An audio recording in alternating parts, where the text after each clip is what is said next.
એક તરફ અમેરિકા અને ઇઝરાયલ છે તો બીજી તરફ ઈરાન. 6 દિવસ બાદ હજુ પણ યુદ્ધની સ્થિતિ યથાવત છે. અમેરિકા અને ઇઝરાયલ સતત ઈરાનને નુકસાન પહોંચાડતું રહ્યું છે. અમેરિકાના હુમલામાં ઈરાનની 9 બેઝનો ટેન્ક, આ ઉપરાંત એર ડિફેન્સ સિસ્ટમના બેઝ, આ તમામ નષ્ટ કરી દેવામાં આવ્યું છે. મોટા પાયે ઈરાનને નુકસાન પહોંચાડવામાં આવ્યું છે. બીજી તરફ ઈરાન પણ ઇઝરાયલ, આ ઉપરાંત યુએઈના દેશો પર સતત હુમલો કરી રહ્યું છે, તેને ટાર્ગેટ કરી રહ્યું છે. ઈરાન દુબઈ, મસ્કત, ઓમાન, આ બધા વિસ્તારમાં અમેરિકન એમ્બેસીને ટાર્ગેટ કરીને મિસાઇલથી હુમલો કરી રહ્યું છે. ત્યારે યુએઈ અને ગલ્ફ કન્ટ્રીમાં ઘણા બધા ભારતીયો અને ગુજરાતી પરિવાર રહે છે. યુદ્ધની પરિસ્થિતિ વચ્ચે દુબઈનું એરપોર્ટ બંધ કરી દેવામાં આવ્યું હતું. ત્યારે ઘણા બધા ગુજરાતી પરિવાર ત્યાં ફસાયા હતા. પાલનપુરનો પરિવાર હેમખેમ દુબઈથી પરત ફર્યો છે.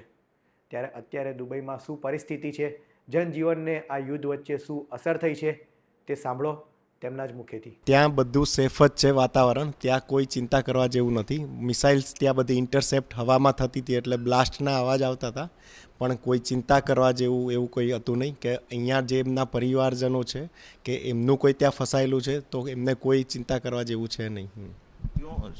જે પ્રમાણે માહોલ બતાવવામાં આવતો કે હુમલો થયો છે, ઘણી જગ્યાએ હુમલા કરવામાં આવ્યા છે, તો જે શહેરી વાતાવરણ કેવું હતું? શહેરી વાતાવરણ નોર્મલ જ હતું. આમ ધારો કે નોર્મલ કરતાં ટ્રાફિક થોડું કદાચ 40-50% ઓછું હશે, પણ ત્યાં કોઈ એવો ડરનો માહોલ નહોતો કે લોકો બહાર ના નીકળે ને એવું બધું લાઈક એઝ યુઝ્યુઅલ હતું. જે યુદ્ધ શરૂ થયું તો એના ધડાકા સંભળાતા હતા તો ડર લાગતો હતો કે? એટલે પહેલા દિવસે એવું હતું, ડર લાગતો હતો, કેમ કે પહેલાં ખબર નહોતી કે કયા લેવલે જઈ શકે અને મિસાઇલ્સ ઇન્ટરસેપ્ટ થશે નહીં થઈ છે એ. પણ એક દિવસ પછી ખબર પડી કે ના, અહીંની ગવર્મેન્ટ પૂરો ટ્રાય કરી રહી છે કે બધી મિસાઇલ્સ હવામાં જ ઇન્ટરસેપ્ટ થઈ જતી હતી. એટલે કોઈ પછી પાછળથી એક દિવસ પછી કોઈ ચિંતાનો માહોલ નહોતો. પરિવાર અહીંયા ચિંતામાં હતો, તો વારંવાર વિડીયો કોલથી વાત કરવામાં આવતી હતી. તો ત્યાંની પરિસ્થિતિ વિશે જો જોવા જઈએ તો કે ત્યાં અનેક ગુજરાતીઓ કે ભારતીયો પણ છે, તો ખરેખર પરિસ્થિતિ કોઈ ગંભીર દેખાતી? ચાર્મી ના, એવું કોઈ ગંભીર પરિસ્થિતિ નહોતી દેખાતી. એટલે આમ જે જનજીવન હતું એ સામાન્ય જ હતું.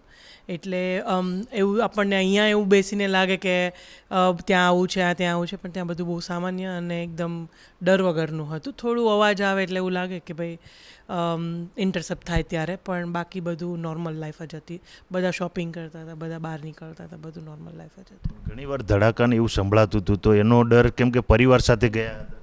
હા, પરિવાર સાથે ગયા હતા એટલે એનો ડર ખાલી હતો કે ભાઈ કિડ્સ જોડે હતા એટલે થોડો ડર લાગતો હતો.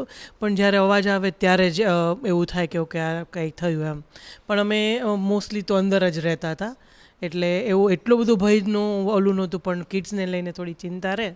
બાકી તો સારું જ હતું. કશું જમવાની વ્યવસ્થા કે કોઈ તકલીફ પડી હોય યુદ્ધના સમયે?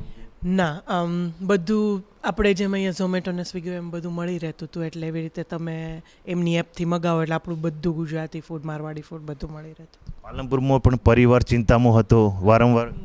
પાલનપુરમાં જે પરિવાર ચિંતામાં હતો મારે ત્યાં હોય એટલે એવી રીતે બધા ઓસ્ટ્રેલિયાની ફેમિલીથી બધા જ પરિવાર એકદમ ચિંતામાં હતા. એટલે એની સાથે સતત પણ અમે વિડીયો કોલથી સંપર્કમાં હતા. એટલે એનું એક ટેન્શન હતું કે ઘરે જો વાપસ જલ્દી જતા રહીએ વતન તો સારું. એટલે એ અમે આવી ગયા એટલે એની ખુશી છે કે અમે આવી ગયા, તો કોઈ ચિંતા નથી હવે.